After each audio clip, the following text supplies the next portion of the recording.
Hi everyone, welcome back to Nude Wellness. I'm Selena if you are new here, and this channel is all about manifesting and the law of assumption. Always lovely to be back with you.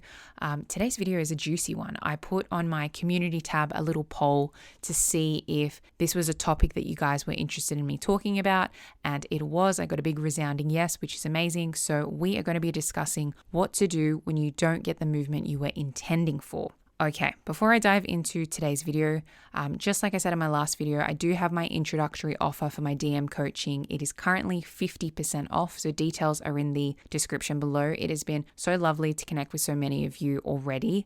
I have been thoroughly enjoying it. It's more of this intimate style of coaching. It's faster replies than emails, which is great, and I can send you voice note. I can encourage you each day, or if you need a bit of tough love. Yeah, it's been awesome. So anyway, details are in the description. Let's dive into today's video. I believe I have titled the video, Are You Taking a Shit on Your Movement? Okay, really ask yourself that. Are you taking a shit on your movement? So there are a few things that I want to speak about. Are you taking a shit on your movement? What to do when you don't get the movement you intended for, and kind of mindset and movement in general. The first thing I want to say to you is, no matter how small the movement is, you should be celebrating it. Say you were manifesting money, okay? You find $2 on the floor, celebrate that. Say you go to your grandma's house and she gives you $5 because she thinks that is still so much money in the world. Thank you so much, Grandma. You were so kind. Take that money, okay? Say you were manifesting more clients in your business and you were like, okay, my goal is I want 7 clients a week, and you have been able to get an inquiry for your first client. Celebrate that movement. I don't care how small it is. Neville Goddard said this perfectly, okay? I'm not going to say it verbatim. I'm just kind of summarize.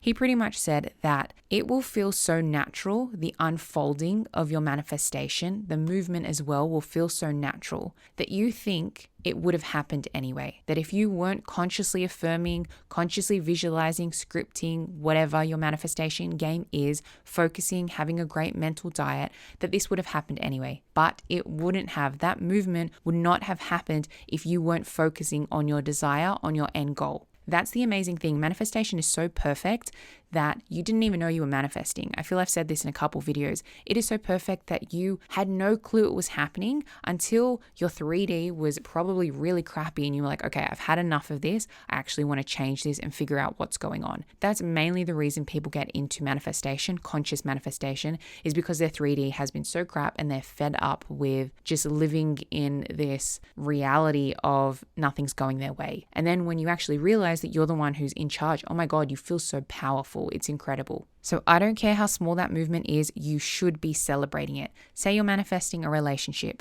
and you get a text message from your SP. Amazing. Celebrate the fact that you got a message. I don't care if it was a bland, dry hi. Okay, cool. Amazing. I got that movement. I did that. Maybe they message you and they're asking, hey, I left my jumper at your place. Can you look for it for me? Okay, perfect. Your logical mind can be like, no, they're just asking me a question and just seeing if they have my jumper.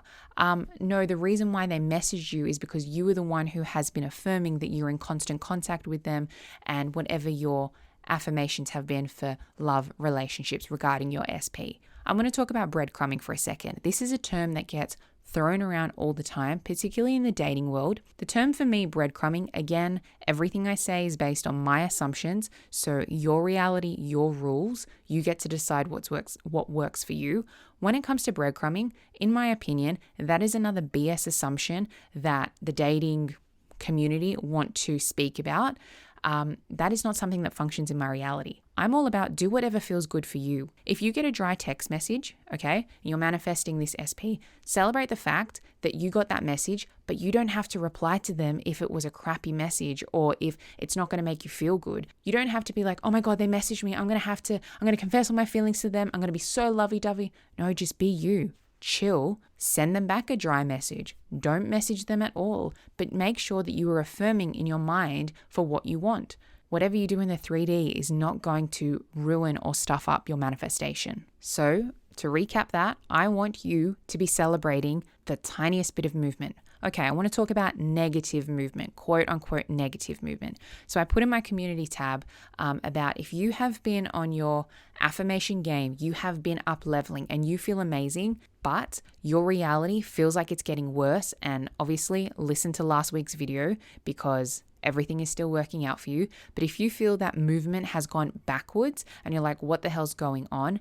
It is still working for you, okay? How freaking exciting the fact that things are shifting for you. What you are doing is working, even if it feels like it's doing the opposite. Because what's happening is your subconscious mind is shifting. You are shifting states. How exciting. Things are working out for you if you get negative movement. Things are working out for you if you get the tiniest bit of positive movement.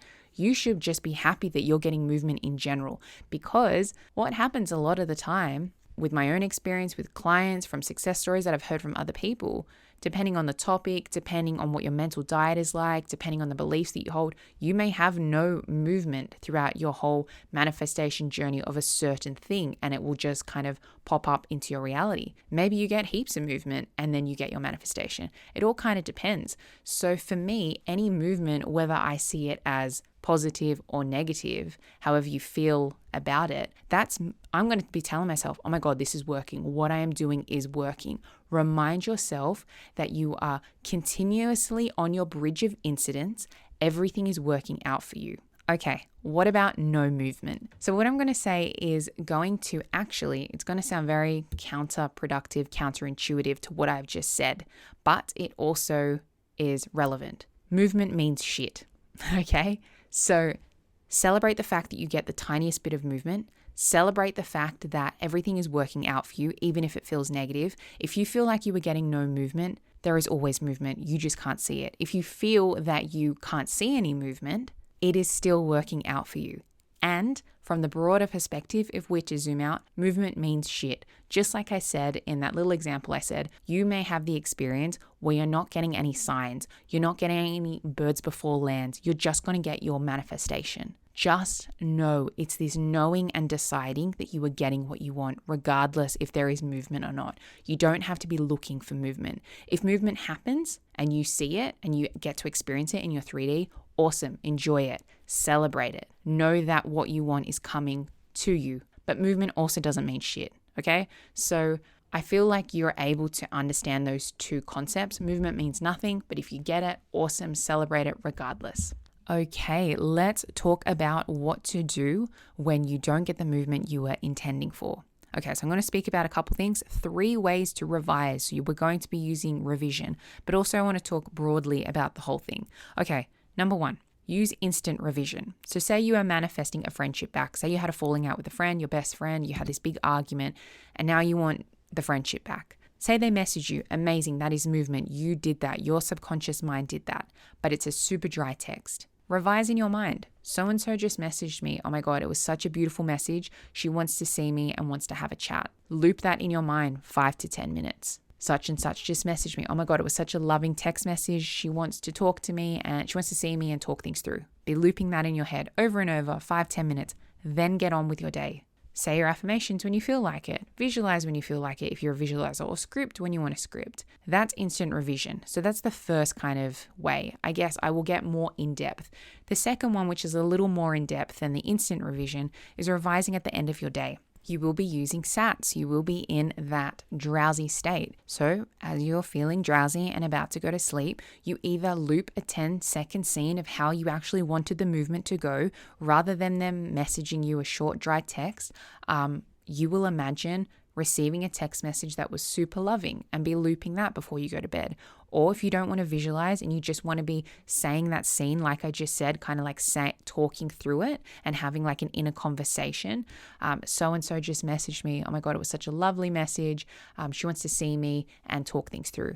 And just be repeating that over and over really casually whilst you're drowsy, and then fall asleep in that.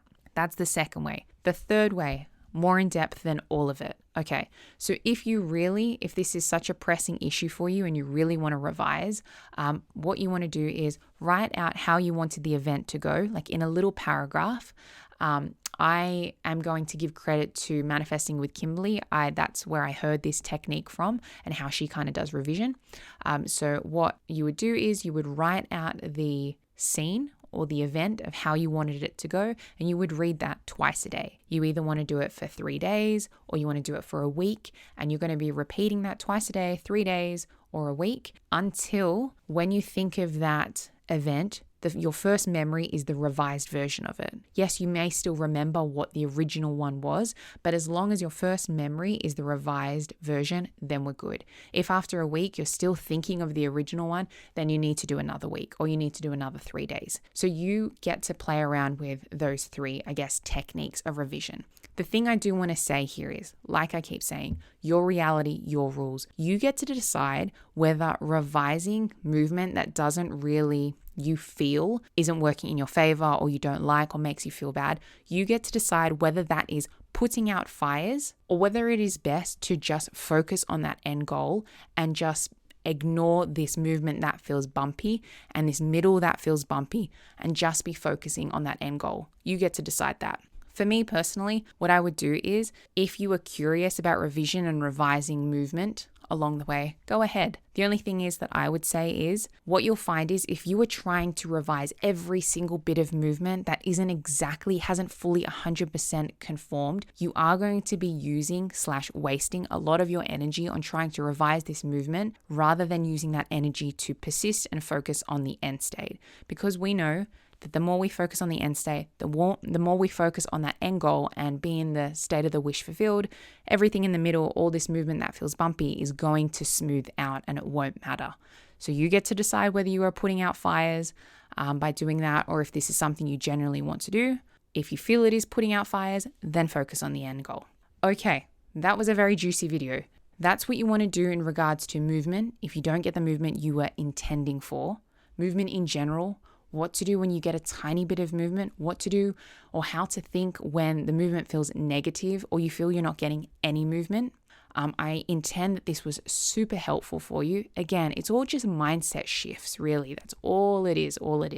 And it's all about, there is no problem to be fixed. It's very much just thinking a different way or getting into the habit of thinking this way. That's all it is. You're not broken. You don't need fixing. You just need to be thinking thoughts that are wanted and finding ways that will allow you to feel powerful and in control and not be accepting quote unquote breadcrumbs if you don't want to. We spoke about that. That's today's video. As always, I would love to connect with you over on Instagram. Like I said, DM coaching, email coaching, details are in the description below. I will speak to you in the next video. Have a beautiful day. Your reality, your rules. Have a good one. Toodles. Bye.